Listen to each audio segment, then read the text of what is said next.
New life class में आपका स्वागत है बाबू। आइए, कहाँ तक पढ़ाए थे? प्रतिबिंब तक, है ना। प्रतिबिंब दो प्रकार के होते हैं, वास्तविक प्रतिबिंब और काल्पनिक प्रतिबिंब। ये हो गया था, है ना। आगे बढ़ते हैं, देखिए तो चैप्टर पहला था बाबू, है ना, प्रकाश का परावर्तन। प्रकाश का परावर्तन, है ना, प्रकाश का परावर्तन, है ना। आइए देखिए, प्रतिबिंब हम पढ़ाए थे, है ना। लिखिएगा समतल दर्पण पर प्रतिबिंब का निर्माण। हेडिंग डालिएगा समतल दर्पण पर प्रतिबिंब का निर्माण।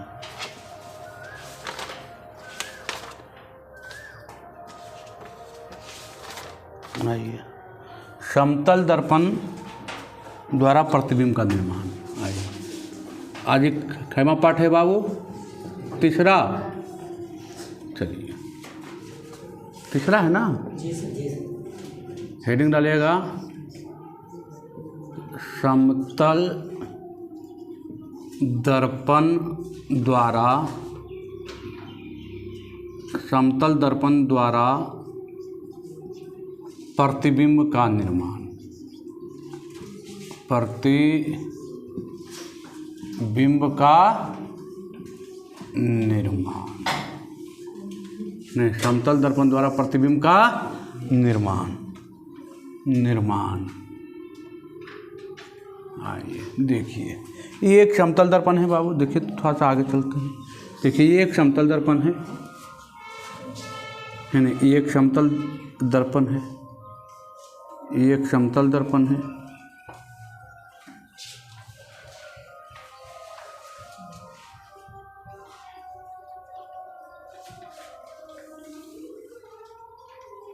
ये समतल दर्पण है। मान लिया जाए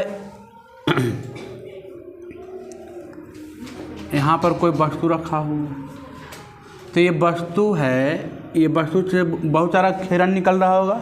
देखने का तो बहुत तरीका है, कोई इधर से भी देखेगा, कोई इधर से भी देखेगा, को है ना। तो इसका एक एक किरण मान लिया जाए कोई नीचे दिख रहा होगा, नीचे से आता होगा कि नहीं? एक किरण का नीचे भी तो आता होगा कि नहीं आता होगा? और कोई यहाँ भी देख रहा होगा, नहीं देख रहा होगा। तो अब हम बताए थे कि जब लंबवत किसी रेखा पर लंबवत जब किरण पड़ता है तो वापस उसी पर जाता है। एक आ रहा है तो वापस उसी पर जाता था। और एक होता था कि जितना डिग्री से आ रहा है उतना ही डिग्री से ख्याल लौट जाता है। प्रकाश के परिवर्तन के नियम से, प्रकाश के परिवर्तन के डिफिनीशन से क्या कहता था कि कहता था जब प्रकाश मैंने कहता था, उसका डिफिनीशन था जब प्रकाश की किरण किसी सतह से टकराकर वापस उसी माध्यम में चली जाए जिस माध्यम से हुआ आ रही थी।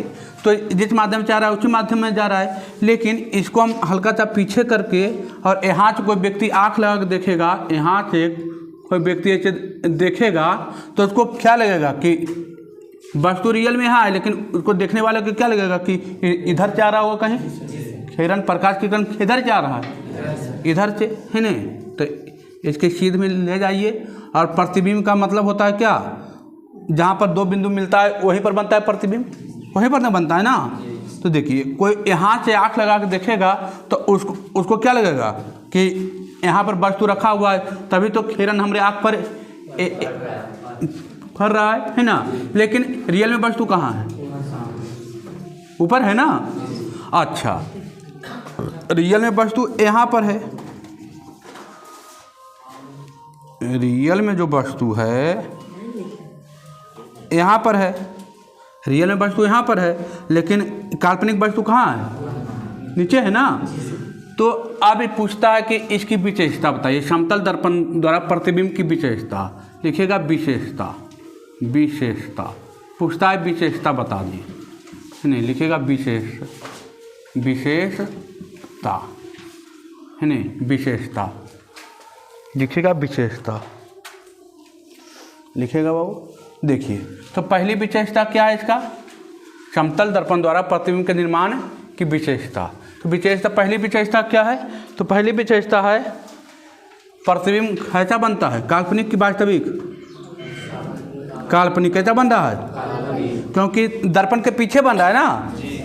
ये रंजित सतह, रंगा हुआ सतह है, तो ये दर्पण के आगे था और ये कहाँ है? दर्पण के पीछे। तो दर्पण के पीछे बनता है मतलब कैसा है? काल्पनिक। तो लिखिएगा ये प्रतिबिंब काल्पनिक बनता है, पहला पॉइंट। ये प्रतिबिंब काल्पनिक बनता है, ये प्रतिबिंब काल्पनिक बनता है, ये प्रतिबिंब काल्पनिक बनता है, काल्पनिक बनता है। अगला पॉइंट, ये प्रतिबिंब क्या बनता है? अब क्या है? काल्पनिक तो बनता है, लेकिन जितना दर्पण से वस्तु आगे होता है उतना ही प्रतिबिंब क्या होता है? दर्पण के पीछे होता है। देखिए दोनों का दूरी लगभग देखने में क्या लग रहा है? बराबर है ना। तो लिखिएगा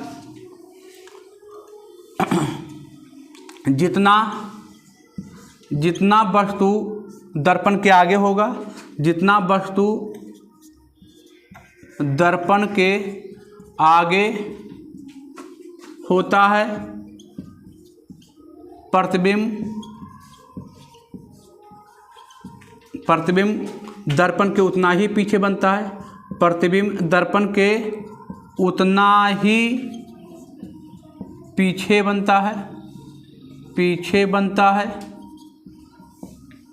अगला पॉइंट, प्रतिबिंब काल्पनिक होता है, जितना वस्तु दर्पण के आगे होता है प्रतिबिंब उतना ही पीछे बनता है। हो गया।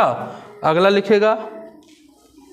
अब देखिए जब दोनों का जितना दर्पण से आगे उतना ही पीछे, मतलब दोनों का दूरी भी क्या होगा बराबर। तो लिखेगा प्रतिबिंब वस्तु की दूरी और प्रतिबिंब की दूरी दोनों बराबर होती है। वस्तु की दूरी बराबर प्रतिबिंब की दूरी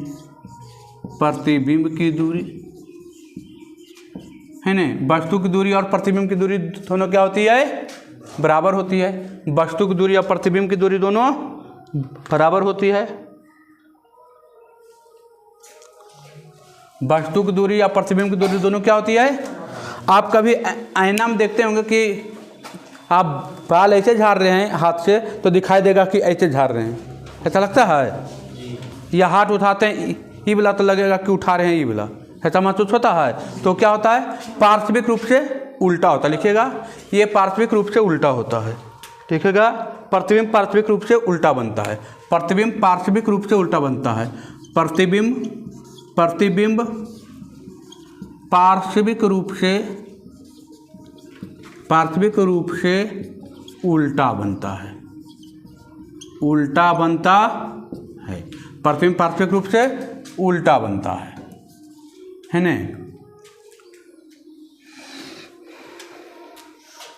लिखे। और क्या होता है? प्रतिबिंब जो होता है वस्तु की अपेक्षा क्या है? एकदम सीधा है ना, सीधा। प्रतिबिंब वस्तु की अपेक्षा सीधा होता है। तो लिखेगा प्रतिबिंब वस्तु की अपेक्षा प्रतिबिंब वस्तु के अपेक्षा सीधा होता है।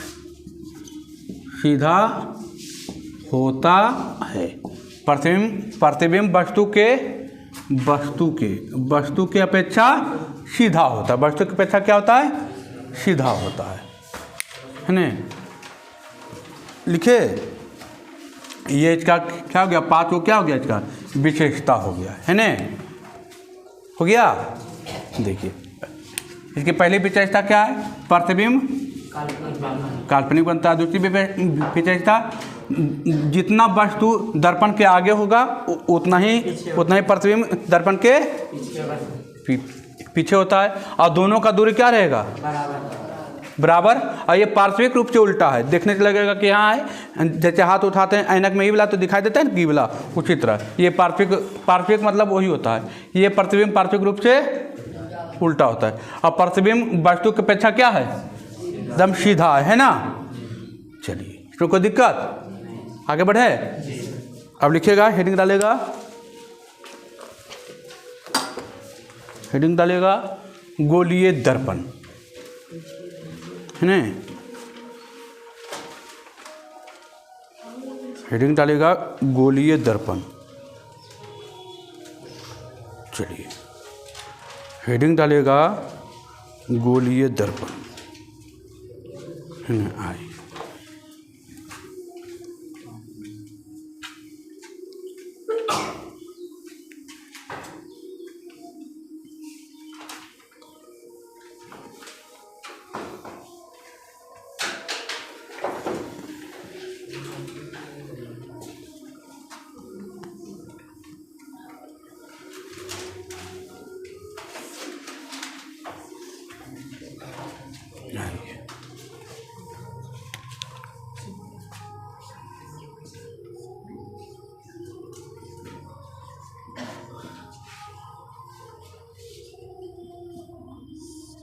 गोलीय दर्पण, है ना। देखिएगा, गोलीय दर्पण खोखले गोले का एक भाग होता है। गोलीय दर्पण एक खोखले गोले का भाग होता है। गोलीय दर्पण एक खोखले गोले का भाग होता है। गोलीय दर्पण खोखले गोले का एक भाग होता है। गोलीय दर्पण एक खोखले गोले का भाग होता है। गोलीय दर्पण एक खोखले गोले का एक भाग होता है। गोलीय दर्पण एक खोखले गोले का भाग होता है। देखिए, ये खोखला गोला है बाबू, है ना। गोलीय दर्पण क्या होता है? ये खोखले गोले का भाग होता है ना। देखिए, ये खोखला है बाबू, तो खोखला इधर से हम इधर काट लिए, हम मान लेते हैं इधर से हम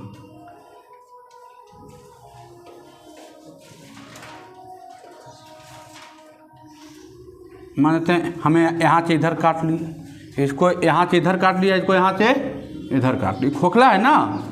गोलीय हम डिफिनेशन ही लिखा है कि गोलीय दर्पण खोखले गोले का क्या होता है? एक भाग होता है। तो खोखला है, ये क्या है बीच में? खोखला है, खोखला गेंद है। इसको हम काट लिए, इधर से इधर ऐसे काट लिए बाबू। देखिए, आधा इधर ऐसे काट दिए, इसको हम आधा रंग दिए। ये रंगे हुए सतह को क्या बोलते हैं? रज्जित सतह। रज्जित सतह, रज्जित सतह, है ना। रज्जित सतह को क्या बोलते हैं? रज्जित सतह, रज्जित सतह, रज्जित सतह, है ना। रज्जित सतह। हाँ, ये उठा हुआ भाग को हम बोलते हैं उत्तल। क्या बोलते हैं? और ये दर्पण पढ़ रहे हैं तो इसको बोलेंगे उत्तल दर्पण। तो क्या बोलेंगे? उत्तल दर्पण, है ना। इसको बोलेंगे उत्तल दर्पण। और ये देखिए, ये ऐसे है, यही है ना, है ना।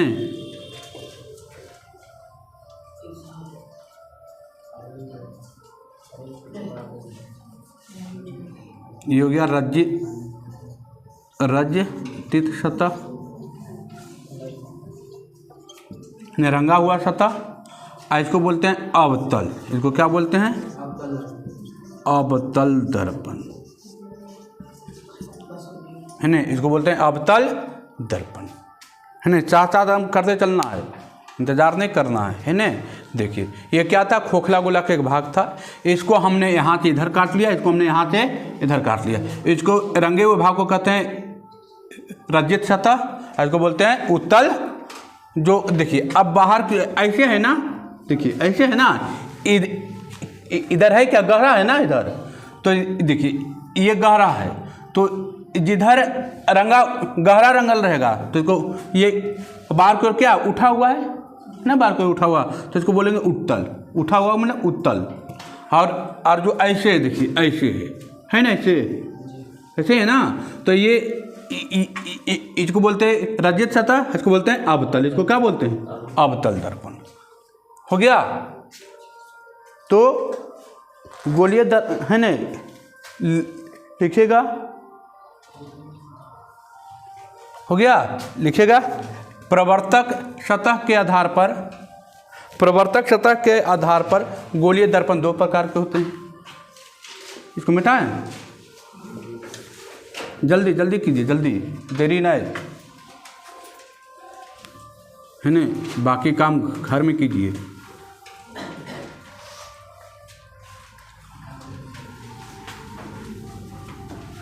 है ना।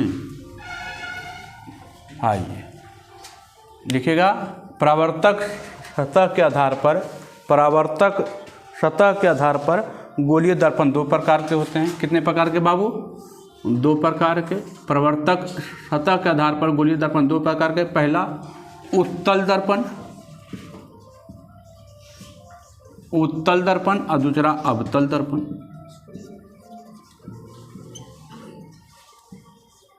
अवतल दर्पण। अब उत्तल दर्पण है ना, लिखिएगा उत्तल दर्पण किसे कहते हैं? हेडिंग डालिए उत्तल दर्पण, हेडिंग डालेगा उत्तल दर्पण।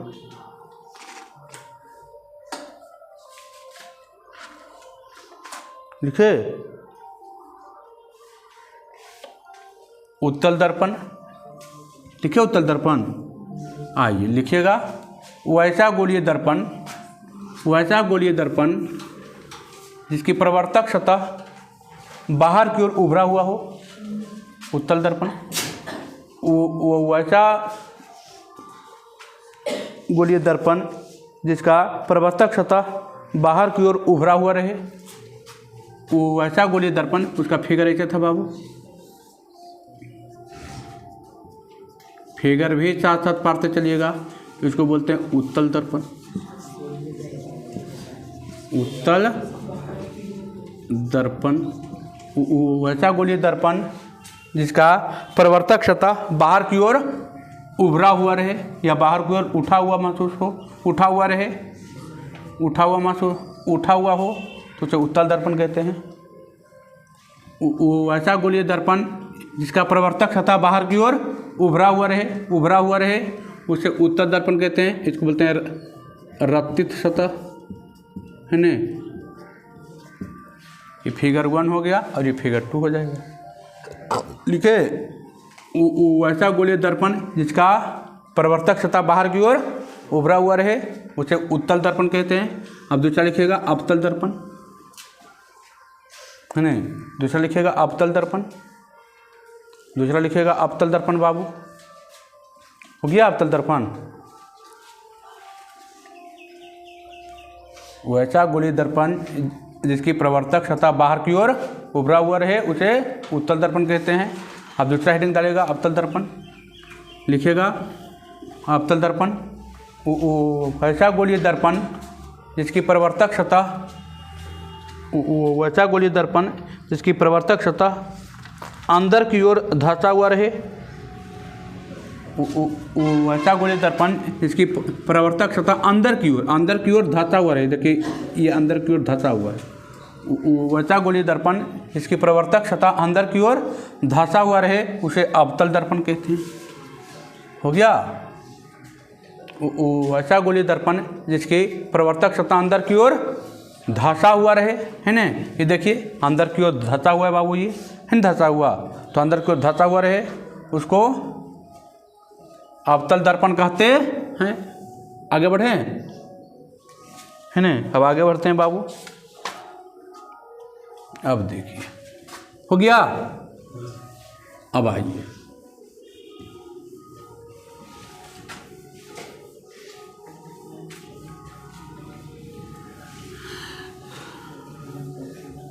अब देखिए, ये मान लिया जाए हम ले लिए, देखिए एक अवतल दर्पण का फिगर ले लेते हैं।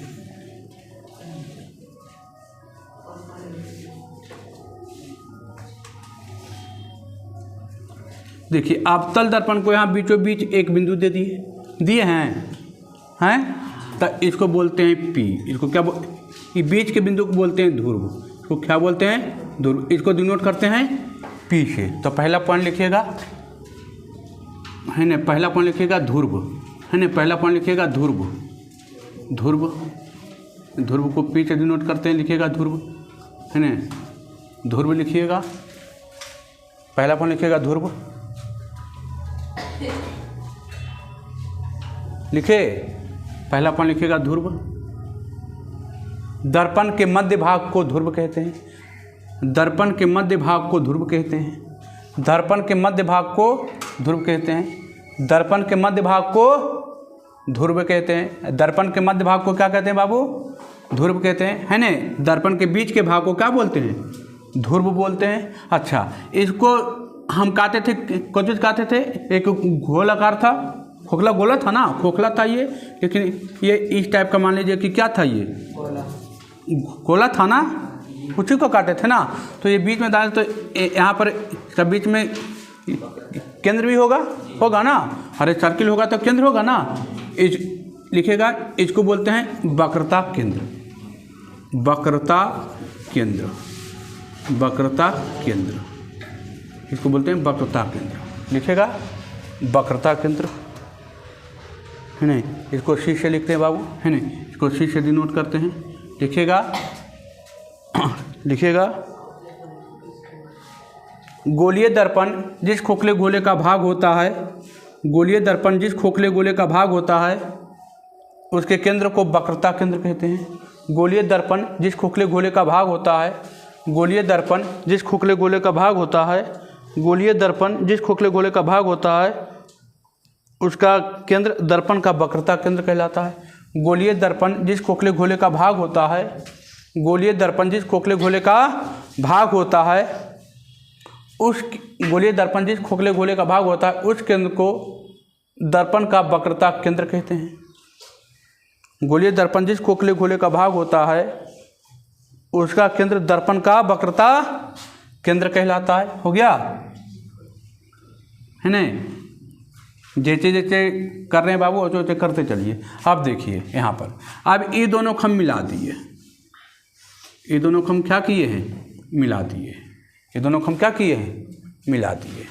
तो इसको बोलते हैं मुख अक्ष, इसको क्या बोलते हैं, मुख अक्ष, मुख अक्ष, है ना, या प्रधान रेखा, या प्रधान अक्ष, है ना। चलिए अक्ष, है ना, तो लिखेगा और कौची कौची लिखा दिए, वक्रता केंद्र लिखा दिए, वक्रता केंद्र को सी से डिनोट करते हैं, ये हो गया। अगला लिखेगा मुख अक्ष, मुख अक्ष या बोलते हैं प्रधान अक्ष या प्रधान रेखा, प्रधान अक्ष या प्रधान रेखा। प्रधान रेखा कैसे कहते हैं भाई, देखे तो ये हो गया, सी हो गया, वक्रता केंद्र को कौन बोलते हैं, वक्रता केंद्र को सी से बोलते हैं ना। तो देखिए वक्रता केंद्र और ध्रुव को मिलाने वाली सरल रेखा को मुख अक्ष कहते हैं। लिखेगा वक्रता केंद्र और मिलाने वाली सरल रेखा को मुख अक्ष कहते हैं। वक्रता केंद्र और देखिए ना, वक्रता केंद्र और वक्रता केंद्र और ध्रुव को मिलाने वाली सरल रेखा को मुख अक्ष कहते हैं। हो गया। वक्रता केंद्र और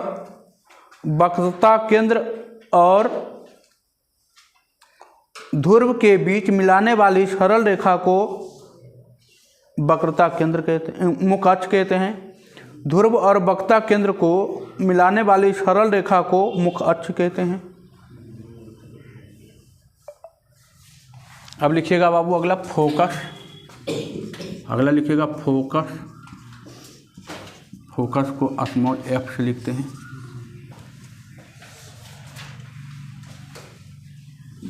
इसको एफ से लिखते हैं, फोकस एफ से लिखते हैं, फोकस स्मॉल एफ नहीं, एफ से। फोकस क्या है, हम मान लेते हैं कि दर्पण पर से कहीं पर किरण फर रहा होगा और ये मुख को क्या कर रहा है, काटता है। तो जहाँ पर काटता है उसको बोलते हैं फोकस। क्या बोलते हैं, फोकस। मुख अक्ष के समानांतर आती प्रकाश की किरणें दर्पण से परावर्तन के बाद मुख अक्ष को जिस बिंदु पर काटता है उसको क्या कहते हैं, फोकस, है ना। इसको कहते हैं फोकस।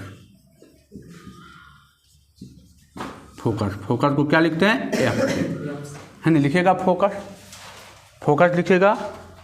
मुख अक्ष के समानांतर आती प्रकाश की किरणें, देखिए मुख अक्ष के समानांतर आती प्रकाश की किरणें, मुख अक्ष के समानांतर आती प्रकाश की किरणें, ये देखिए मुख अक्ष के समानांतर आती प्रकाश की किरणें दर्पण से परावर्तन के बाद मुख अक्ष के समानांतर आती प्रकाश की किरणें दर्पण के परावर्तन के बाद मुख अक्ष को जिस बिंदु पर काटती है उस बिंदु को फोकस कहते हैं। मुख्य अक्ष के समानांतर आती प्रकाश की किरणें दर्पण से परावर्तन के बाद मुख्य अक्ष के जिस बिंदु पर काटती है उस बिंदु को फोकस, दर्पण का फोकस कहते हैं। नहीं, मुख्य अक्ष के समानांतर आती प्रकाश की किरणें दर्पण के परावर्तन के बाद मुख्य अक्ष को जिस बिंदु पर काटती है उस बिंदु को फोकस कहते हैं। इसे यफ से डिनोट किया जाता है। किससे बाबू? यफ से। फोकस को किससे डिनोट किया जाता है? यफ से, है ना। हो गया। अब आइए, अब देखिए, अब यहाँ देखिएगा तो यहाँ से फोकस की दूरी, देखिए फोकस की दूरी यहाँ से, इसको एफ बोलते हैं, है ना। फोकस की दूरी यही है ना, एन फोकस था, ध्यान दीजिए। यहाँ पर देखिए फोकस था, एन फोकस था, खींचोगे ना फोकस बोले हम। अब फोकस और वक्रता केंद्र की जो दूरी है इसको स्मॉल एफ से लिखते हैं, इसको बोलते हैं फोकस दूरी। फोकस दूरी, है ना, इसको बोलते हैं फोकस दूरी। फोकस दूरी हो गया, इसको बोलते हैं फोकस दूरी, है ना। तो अगला लिखिएगा फोकस दूरी। फोकस दूरी इसको लिखते हैं स्मॉल एफ से, एफ ने स्मॉल एफ से, है ना। तो लिखिएगा फोकस और ध्रुव के बीच की दूरी को, फोकस और ध्रुव के बीच की दूरी को फोकस दूरी कहते हैं। फोकस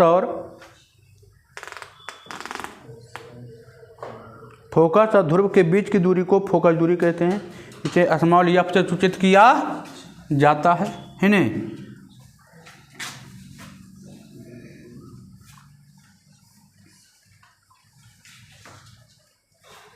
हो गया, हो गया बाबू। ध्रुव क्या लिखा है? तो दर्पण के बीच के भाग को क्या कहते हैं? ध्रुव कहते हैं। वक्रता केंद्र क्या लिखा है? तो गोलीय दर्पण जिस खोखले गोले का गोलीय दर्पण के केंद्र को वक्रता केंद्र कहते हैं। अब लिखाए थे मुख्य अक्ष, तो वक्रता केंद्र और ध्रुव के बीच मिलाने वाली सरल रेखा को क्या कहते हैं? मुख्य अक्ष या प्रधान अक्ष, इसको बोलते हैं मुख्य अक्ष। तो क्या बोलते हैं? मुख्य अक्ष।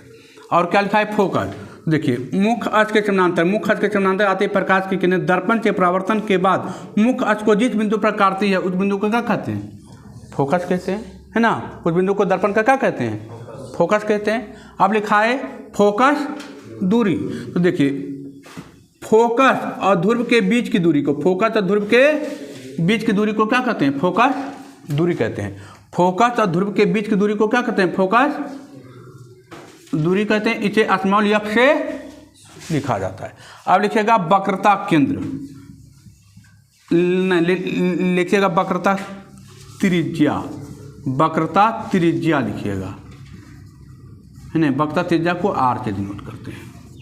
वक्रता त्रिज्या, वक्रता त्रिज्या, वक्रता त्रिज्या, वक्रता त्रिज्या क्या है? देखिए तो देखिए वक्रता केंद्र और ध्रुव के बीच की दूरी को,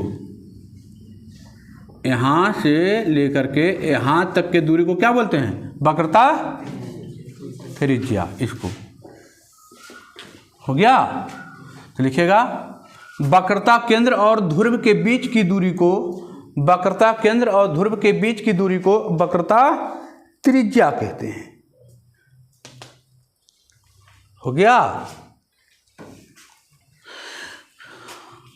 वक्रता केंद्र और ध्रुव के बीच की दूरी को क्या कहते हैं? वक्रता त्रिज्या कहते हैं। इसे आर से डिनोट किया जाता है, ग्रेटर आर से, है ना।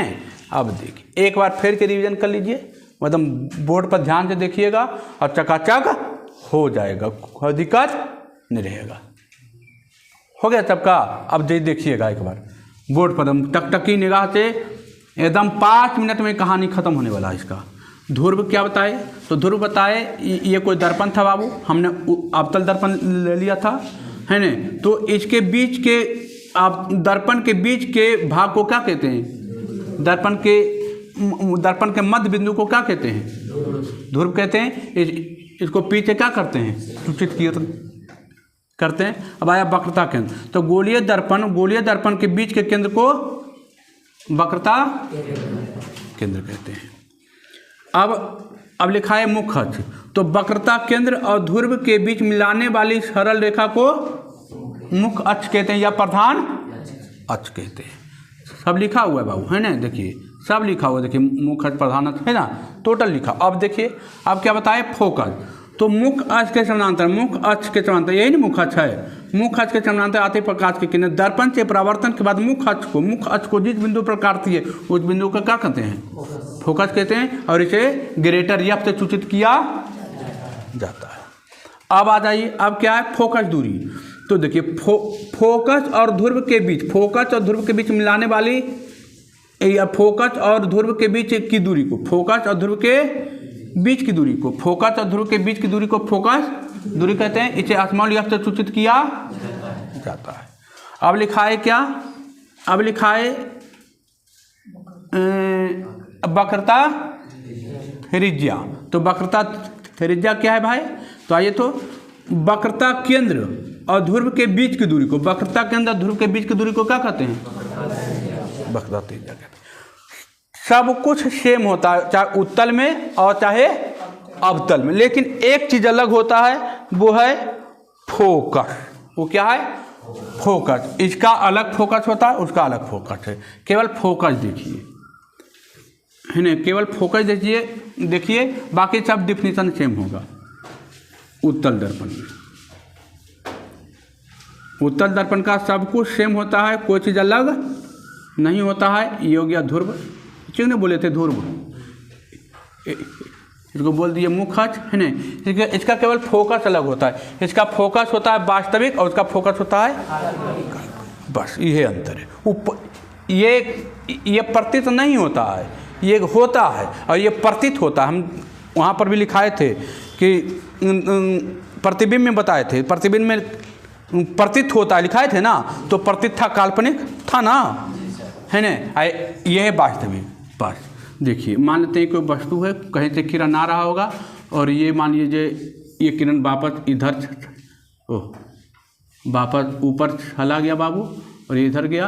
अब ये क्या होगा, अब मान लेते हैं कोई किरण यहाँ से भी आ रहा होगा, ये चलाया, और ये दोनों मिलके ऐसे गया, ऐसे चलाया, दोनों मिलके मान लिया जाए यहाँ पर मिला होगा, है ना, ये हो गया फोकस, हो गया। लिखिएगा फोकस, लिखिएगा फोकस, है ना,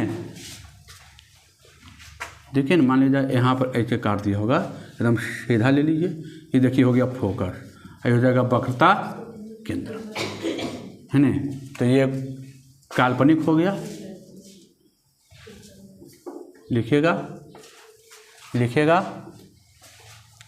लिखिएगा, मुख्य अक्ष के समानांतर आती प्रकाश की किरणें, मुख्य अक्ष के समानांतर आती प्रकाश की किरणें दर्पण से परावर्तन के बाद, मुख्य अक्ष के समानांतर आती प्रकाश की किरणें दर्पण से परावर्तन के बाद, मुख्य अक्ष के समानांतर आती प्रकाश की किरणें, है ना, उत्तल दर्पण का फोकस लिखिएगा, उत्तल दर्पण का फोकस, बाकी सब सेम होता है डिफिनीशन, है ना, बाकी सब डिफिनीशन वही रह जाएगा। उत्तल दर्पण का फोकस लिखिएगा, मुख्य अक्ष के समानांतर आती प्रकाश की किरणें, मुख्य अक्ष के समानांतर आती प्रकाश की किरणें दर्पण से परावर्तन के बाद, दर्पण से परावर्तन के बाद, दर्पण से परावर्तन के बाद मुख्य अक्ष के जिस बिंदु से आते हुए प्रतीत होता है, मुख्य अक्ष के समानांतर आती प्रकाश की किरणें दर्पण से परावर्तन के बाद मुख्य अक्ष के जिस बिंदु से आते हुए प्रतीत होता है या होता है, प्रतीत हो रहा है, उस बिंदु को उस दर्पण का फोकस कहते हैं। मुख्य अक्ष के समानांतर आती प्रकाश की किरणें दर्पण से परावर्तन के बाद, मुख्य अक्ष के समानांतर आती प्रकाश की किरणें दर्पण से परावर्तन के बाद मुख्य अक्ष के जिस बिंदु से आते हुए प्रतीत हो या प्रतीत हो रहा है, उसे उस बिंदु को उस दर्पण का फोकस कहते हैं, उसे उस बिंदु को उस दर्पण का फोकस कहते हैं। प्रतीत हो रहा है, उसे उस बिंदु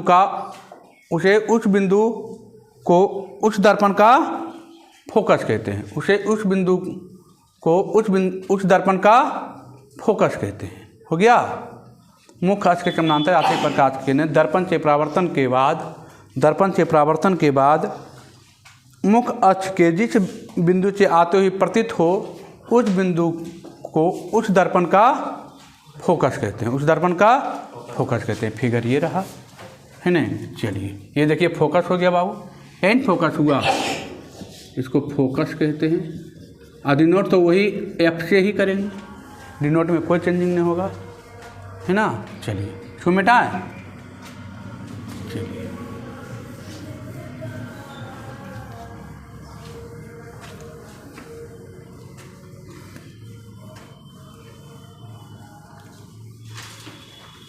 अब देखिए जो बताने जा रहे हैं वो एकदम भी आइए बाबू, हर साल एग्जाम में 1 साल के बाद पूछ देता है 5 नंबर में, है ना। 5 नंबर में आना है, कोई माइक लाल काटे वाला नहीं है, आना है।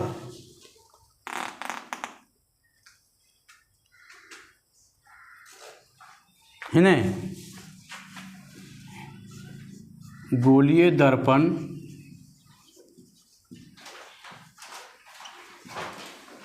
दर्पण क्या है हेडिंग?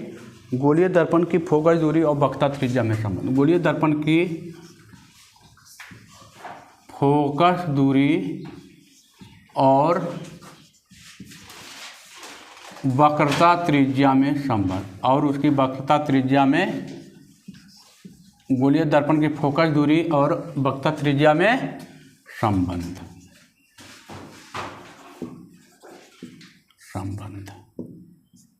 है ना। गोलीय दर्पण की फोकस दूरी और वक्रता त्रिज्या में संबंध, गोलीय दर्पण की फोकस दूरी और वक्रता त्रिज्या में संबंध, मतलब गोलीय दर्पण की फोकस दूरी एफ हो गया, स्मॉल एफ, और वक्रता त्रिज्या हो गया क्या? आर, मतलब 2r। एफ बराबर 2r या आर बराबर F/2। इसी को हम प्रूव करने जा रहे हैं। ये 5 नंबर में आता है बाबू, है ना। ये 5 नंबर में आता है। कितने नंबर में आता है? 5 नंबर में आपके एग्जाम में पूछेगा। ये प्रूव करने के लिए डायरेक्ट आ जाएगा। अब उत्तल दर्पण से अवतल दर्पण से क्या आता है ना, वो तो एग्जाम में अच्छी होगा, है ना। ये हम बताने जा रहे हैं, जो कि भी आई है बाबू। भी आई, जितना भी आई लगा दीजिए कम है ना। ये आना चाहिए। चलिए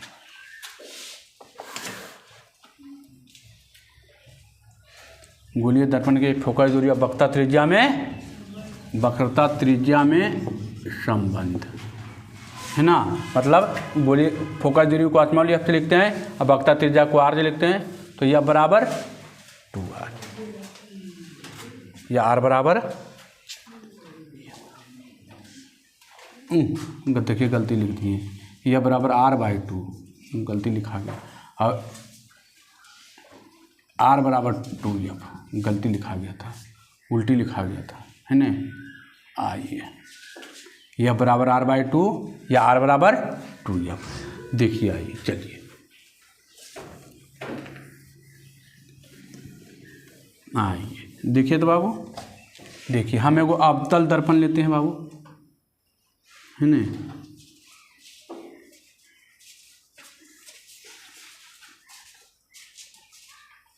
ठीक है, अवतल दर्पण ले लिए, आ जाइए। देखिए तो अवतल दर्पण से बताते हैं, है ना। ज़्यादा एग्जाम में यही पूछता है। आपका किस्मत खराब रहेगा तो उत्तल पूछ देगा। ज़्यादा एग्जाम में यही पूछता है अवतल दर्पण से, अवतल दर्पण से, है ना। अवतल दर्पण से बता देते हैं। आइए देखिए, इसको हम के बीचों बीच पा देते बाबू, इसको ध्रुव बोलते हैं, इसको पीछे लिखते हैं ना, हैं। आइए मुख्य अक्ष के, इसको मान लेते हैं कि ये केंद्र है बाबू, इसको सी से लिख लिए, ये वक्रता केंद्र मान लिए इसको। हम मुख्य अक्ष के समानांतर आते प्रकाश की किरणें दर्पण से परावर्तन के बाद खोचित होकर जाती है, फोकस से होकर जाती है। ये फोकस हो गया बाबू, इसको एफ से लिख दिए, है ना, इसको एफ से लिख दिए। इसको हम नाम दे देते हैं एगो, है ना, इसको नाम दे देते हैं, मान लेते हैं ए, और ये बी, इसका हम नाम दे दिए, है ना।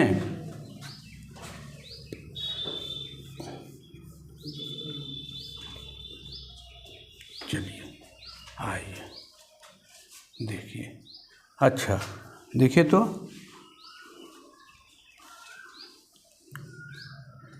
इसको हम यहाँ डाल देते हैं, डाल दिए, लम्ब डाल दिए हैं, है ना। चलिए देखिए तो हम लेते हैं एंगल। देखिए आप नियम जानते हैं, प्रकाश के परावर्तन से आपतन कोण परावर्तन कोण के बराबर होता है, और जितना डिग्री चाहता है उतना ही डिग्री क्या होता है, वापस जाता है, क्योंकि एंगल बराबर होता है ना, है ना।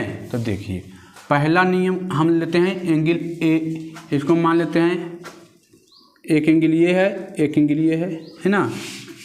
मुख्य अक्ष के समानांतर आते प्रकाश, जैसे आप दर्पण के नियम से आप जानते हैं, दर्पण का फॉर्मूला क्या कहता है, नियम कि आपतन कोण परावर्तन कोण के, तो ये पहली बार देखिए जा रहा है तो आपतन कोण होगा, और ये वापस आ रहा है तो परावर्तन कोण होगा। तो आपतन कोण परावर्तन कोण के क्या होता है, होता है ना बराबर।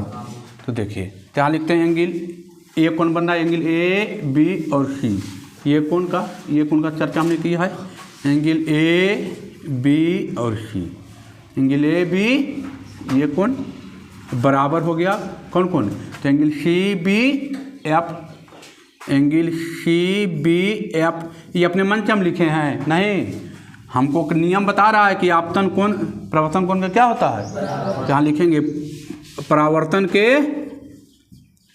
नियम से हम लिखे हैं, हम जानते हैं परावर्तन के नियम से, इसको मानते हैं कैमा, पहला हम जानते हैं ना कि आपतन कोण परावर्तन कोण के क्या होता है, तो बराबर होता है। तो ये देखिए अब ये हो गया, जब आपतन कोण परावर्तन कोण के बराबर हो गया तो ये हो गया आपतन बिंदु हो गया ना, आपतन बिंदु से खींचा गया लम्ब क्या कहलाता है, अभिलम्ब कहलाता है।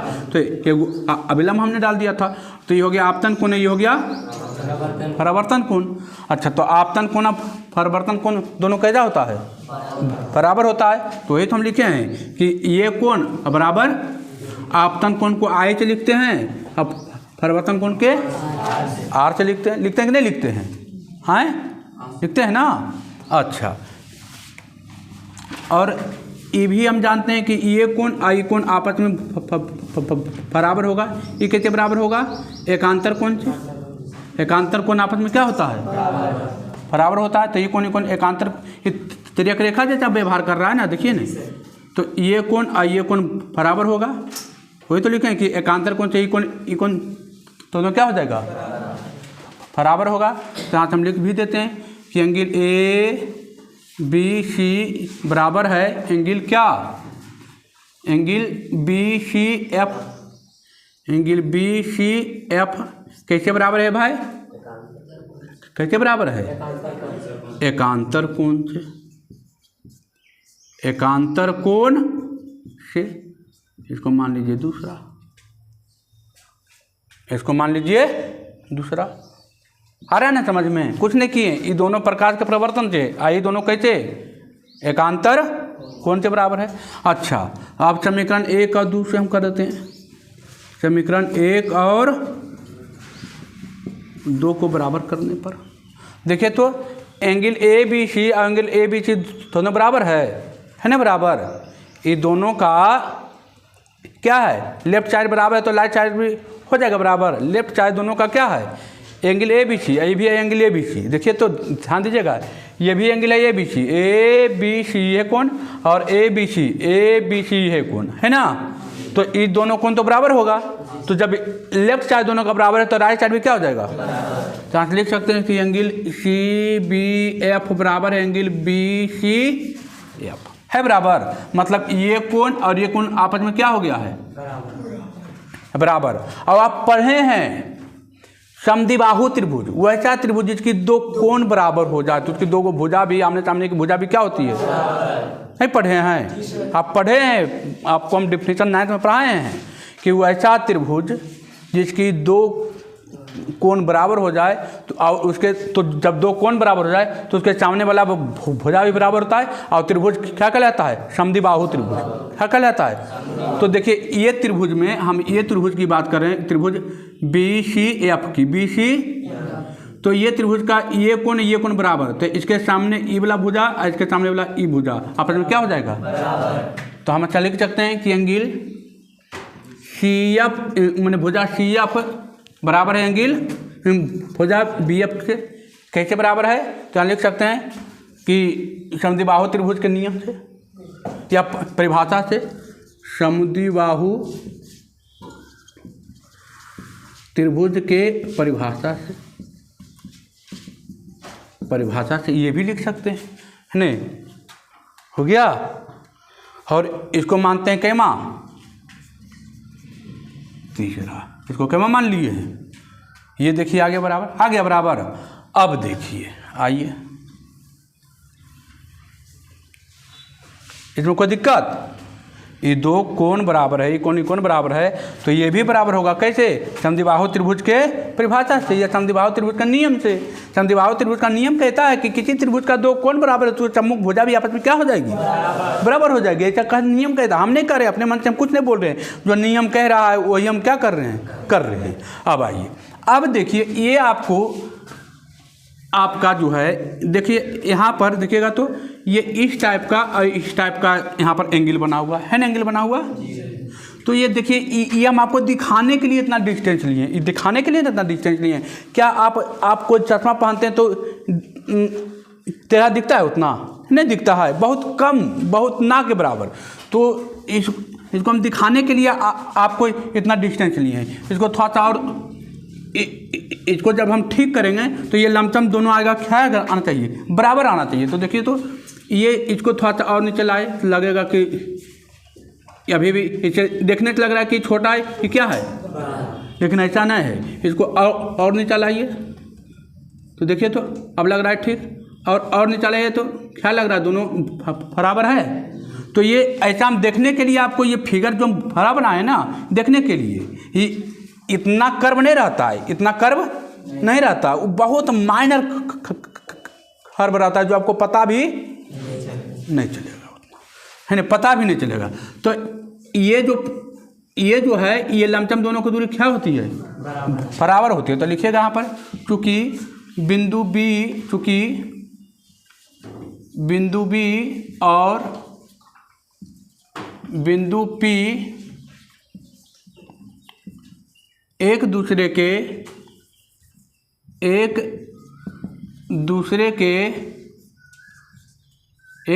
के काफ़ी निकट होता है, काफ़ी निकट होता है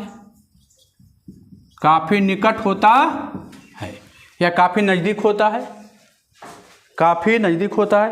बिंदु A और बिंदु B है ना, बहुत निकट होता है या काफ़ी निकट होता है। जब बहुत ज़्यादा निकट है मतलब देखने में क्या लगेगा, दोनों बराबर है ना। तो यहाँ लिख सकते हैं कि बी एफ बराबर है किसका, पी एफ का। बी एफ बराबर किसका है, पी एफ का, या एफ पी को लिख सकते हैं, एफ पी भी लिख सकते हैं, उससे कोई फर्क पड़ने वाली नहीं है। इसको हम मान लेते हैं कैमा, चौथा, इसको हम कैमा मान लिए। अब ये काहे बराबर कर दिए बाबू, तो ये हम आपको दिखाने के लिए फिगर बना पा रहे हैं, लेकिन आप लेंथ में देखिएगा तो ये दोनों का डिस्टेंस क्या रहता है, बहुत कम माइनर में रहता है। इसलिए हम कल लिख सकते हैं कि दोनों क्या है, बराबर है। अब यहाँ देखिए तो समीकरण 3 और 4 से यहाँ लिखिएगा, समीकरण 3 और 4 से देखिए तो यहाँ देखिए तो बी एफ और बी एफ दोनों बराबर है, बी एफ और बी एफ है बराबर। देखिए ना, बी एफ और बी एफ क्या है बराबर, तो सी एफ और पी एफ भी क्या हो जाएगा बराबर, सी एफ और पी एफ भी हो जाएगा बराबर, हो जाएगा बराबर, हो जाएगा ना। सी एफ और पी एफ भी क्या हो जाएगा, दोनों बराबर। अब देखिए तो हम इसको लिखते हैं सी पी, यहाँ से डिस्टेंस लेते हैं पूरा, सी पी यही है ना, सी पी यही है ना। सी पी को हम क्या लिख सकते हैं, सी एफ अब प्लस क्या, पी एफ लिख सकते हैं। हम सी पी को तोड़ दिए, C F plus P F में लिख सकते हैं ना जोड़ के, ये दोनों को जोड़ेंगे तो फिर तो यही आएगा, सी पी ही आएगा, है ना। और देखिए, अब देखिए तो हमको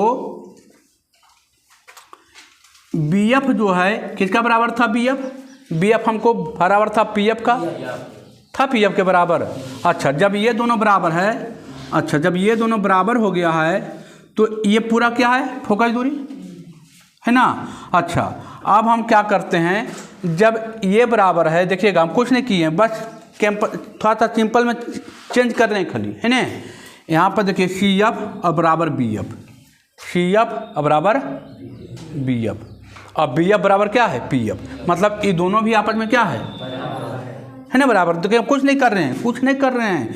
सी एफ बराबर क्या है बी एफ, सी एफ और बी एफ, मैंने ये सी एफ और बी एफ आपस में बराबर है। और हम लिखे हैं कि बी एफ बराबर क्या है पी एफ, मतलब एक तरह यहाँ भी हम लिखे हैं कि सी एफ और पी एफ आपस में क्या है।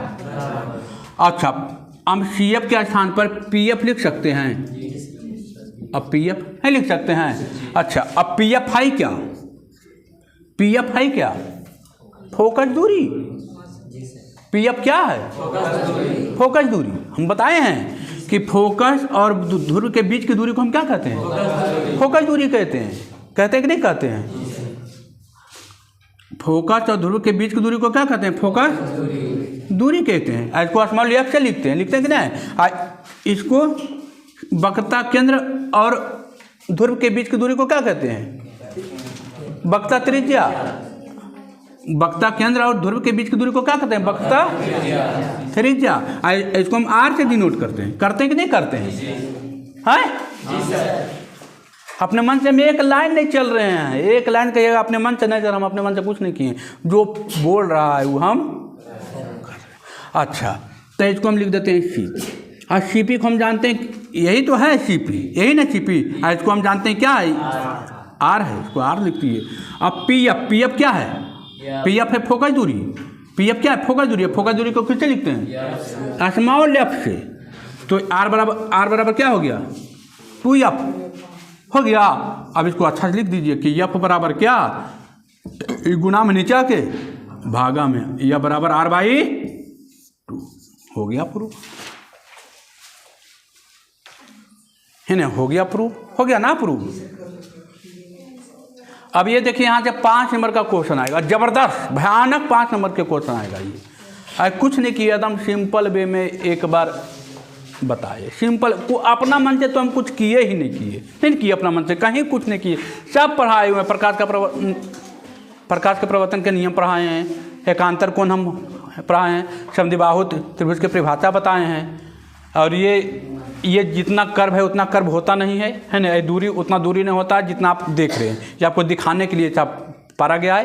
इसको अच्छा से देखिएगा तो ये दोनों दूरी लंबचौड़ क्या होती है बराबर होती है। वही चलते लिखें क्योंकि बिंदु बी और बिंदु पी एक दूसरे के काफ़ी निकट होता है, या काफ़ी या बहुत ज़्यादा नज़दीक होता है, इसलिए यहाँ कर दीजिए। इसलिए एंगल बी एफ भुजा बी एफ बराबर क्या हो जाएगा पी एफ। और यहाँ समीकरण 3 है, यहाँ समीकरण 4 लेके हैं। जब बी एफ दोनों बराबर है बाबू, तो पी एफ और सी एफ भी क्या हो जाएगा बराबर हो जाएगा। हम सी एफ के बदले पी एफ भी लिख सकते हैं, हमने पी एफ लिख दिया क्योंकि दोनों बराबर है। और हम पी एफ को जानते हैं, उसको फोकस दूरी कहते हैं, और सी पी को जानते हैं कि क्या कहते हैं वक्रता त्रिज्या कहते हैं, आर कहते हैं। तो इसको गुणाम था नीचे भागा में आ गया r/2। कोई दिक्कत चकाचक तो हो गया है ना। आज यहीं तक रहने देते हैं क्या।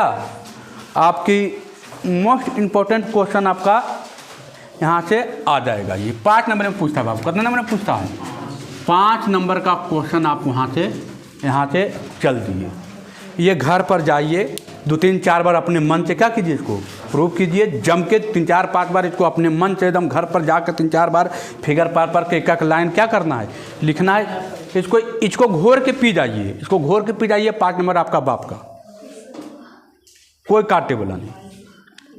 5 नंबर से क्वेश्चन यहाँ पर आता है, इसको घोर के पी जाना है, इसको घोर के पी जाइए, काम हो जाएगा। चलिए तो आज यहीं तक रहने देते हैं, ठीक है बाबू। आप लोग को ये वीडियो कैसा लगा कमेंट करके जरूर बताएं। वीडियो अच्छा लगता है तो अपने दोस्तों के पास शेयर करें और चैनल को सब्सक्राइब करें, ठीक है बाबू, धन्यवाद।